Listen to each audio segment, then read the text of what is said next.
সুপ্রিয় দর্শক শ্রোতা, WHR টিভি থেকে আপনাদেরকে স্বাগত জানাচ্ছি। আপনারা দেখছেন আমাদের মানবাধিকার বিষয়ক অত্যন্ত গুরুত্বপূর্ণ, মূল্যবান অনেক তথ্য সম্বলিত আলোচনা। এই তথ্যগুলো আপনারা কম বেশি হয়তো জানেন, আবার যারা জানেন না তাদের জন্যই মূলত আমাদের আলোচনা। আমার উদ্দেশ্য হচ্ছে যে আমাদের বিবেককে জাগরিত করা, আমাদের নিজেদের মধ্যে যে সংশোধন হওয়ার দরকার সেটি জাগরিত করা।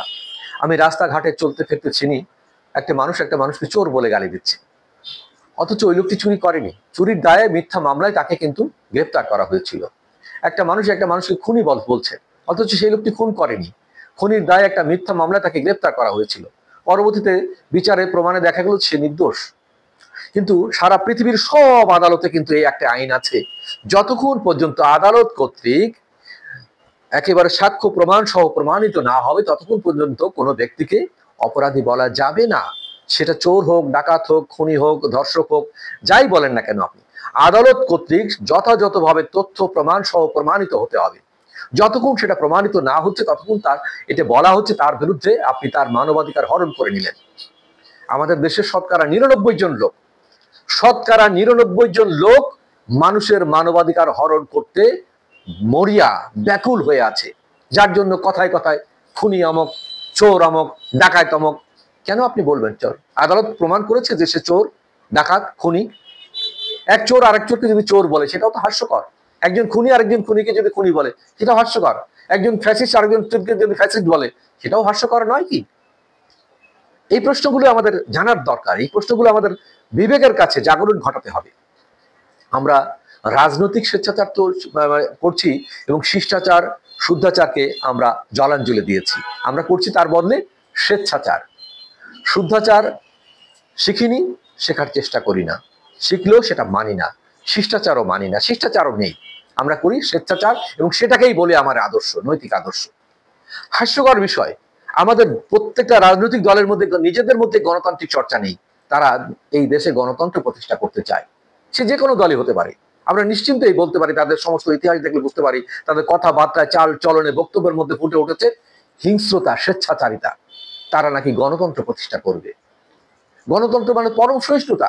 ভলটেয়ারের কথায় যে আপনার মতের সাথে আমার মতের দ্বৈততা থাকতে পারে, কিন্তু আপনি যাতে স্বাধীনভাবে আপনার মতামত প্রকাশ করতে পারেন সেই অধিকার প্রতিষ্ঠার জন্য প্রয়োজনে আমি বুকের রক্ত দিতে প্রস্তুত। ভলটেয়ারের সেই কথা কি আমাদের দেশে কেন? পৃথিবীর কয়টি মানুষ? কোটিতে একজন, 1 কোটিতে একজন মানে কিনা? আমার তো সন্দেহ আছে। আত্মসমালোচনা নিজেরা করি না। কেউ যদি, আমি পরে নিন্দা করছি কিন্তু আমার যদি নিন্দা করে আমি সহ্য করতে পারি না।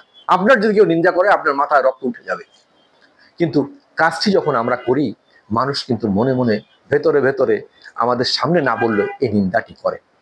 এই যে দ্বিচারিতা, দ্বৈততা, এই হাস্যকর মানে আমরা রোল প্লে করি, যার জন্য আমরা মানুষ হিসেবে চিড়িয়া হয়ে গেছি। প্রকৃত মানুষ কিন্তু কোটিতে একজন কিনা সন্দেহ। আমরা চিড়িয়া হয়ে গেছি। আপনি চিড়িয়াদের দেখেন বিভিন্ন আচরণ করে, তাদের থেকে নিকৃষ্ট মানুষ। কারণ একটা গাধা কিন্তু গাধার আচরণের বাইরে সে সিংহের আচরণ করতে যায় না। তো সিংহ কিন্তু সিংহের আচরণের বাইরে সে ছাগলের আচরণ করতে যায় না। কিন্তু মানুষের আচরণ এত বিচিত্র, এত বহুমুখী, যা আপনি কল্পনা করতে পারবেন না। যে কথাটি আমরা পূর্বের কন্টেন্টে বলেছিলাম সেটি হচ্ছে এই যে যারা সভ্যতার মাপকাঠিতে আমাদেরকে সভ্য বা অসভ্য বলে, বা আমরা তাদের সভ্য অসভ্য বলি, সে সভ্যতার মাপকাঠির 3টি কথা ইতিপূর্বে আমরা বলেছি।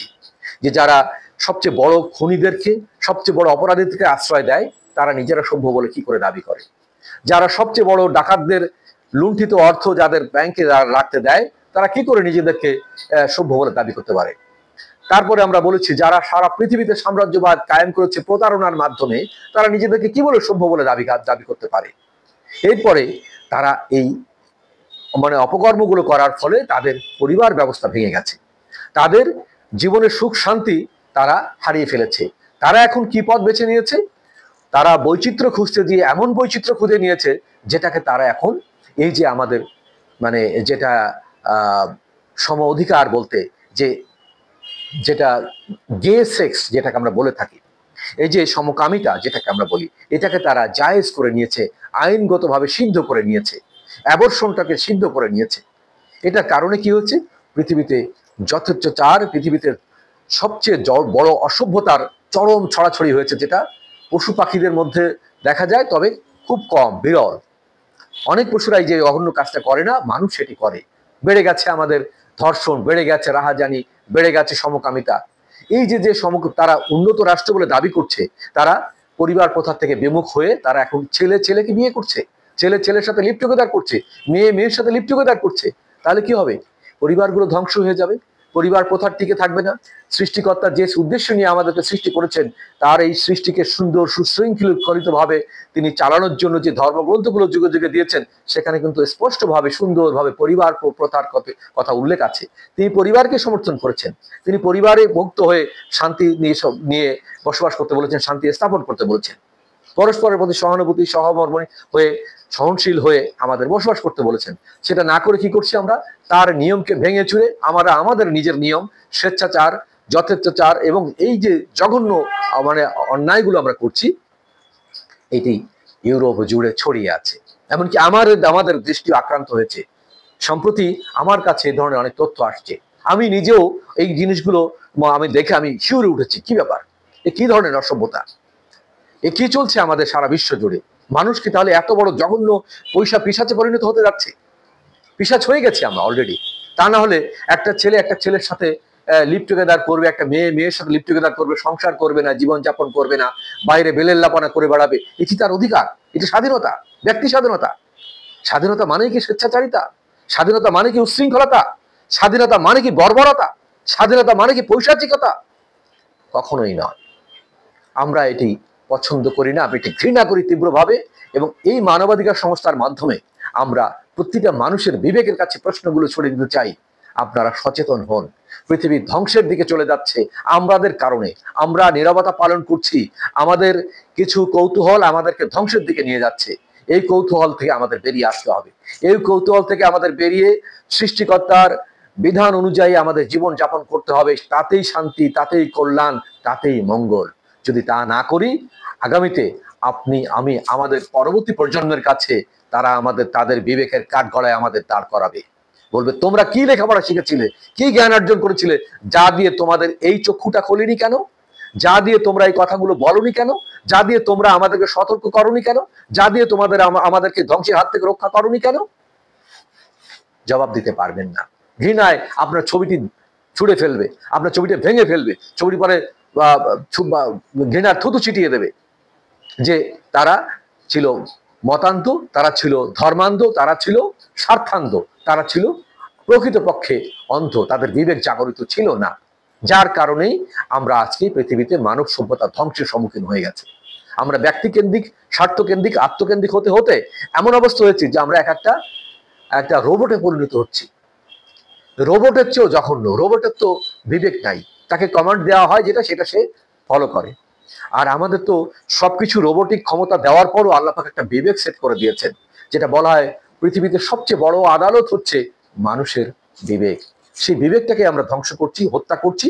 আমরা গর্ব করে হাসছি যে আমি একজন সভ্য মানুষ, আমি অনেক সম্পদের মালিক, আমি অনেক ডিগ্রিধারী, অনেক বড় কিছু।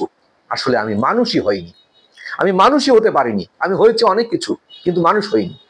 যে মানুষ হয়েছিলেন যুগে যুগে এই মহামানবেরা, এই মনি ঋষিরা, মাদার তেরেসা, এই বড় বড় যারা যুগে যুগে এসে আমাদের আলোর পথ দেখিয়েছিলেন, যে দেখো মানুষের শান্তি কল্যাণ স্যাক্রিফাইসের মাধ্যমে আপনি যত আত্মত্যাগ করবেন তার মধ্যেই আপনার কল্যাণ, সেটাই শান্তি, সেটাই হচ্ছে মনুষ্যত্বের প্রকাশ। আপনি ভোগের শান্তি নাই, এবং ভোগের মধ্যে যে নৃশংসতা আপনি করেন, যে বিশৃঙ্খলা সৃষ্টি করেন, তাতেই ধ্বংস ত্বরান্বিত হয়। আশা করি এই প্রশ্নগুলো আপনারা আপনাদের বিবেকের কাছে করবেন এবং যা কিছু করণীয় সেটি আপনারা এখন থেকে চিন্তা করবেন। আমাদের কন্টেন্টগুলো দেখবেন, আমাদের সাথে থাকবেন।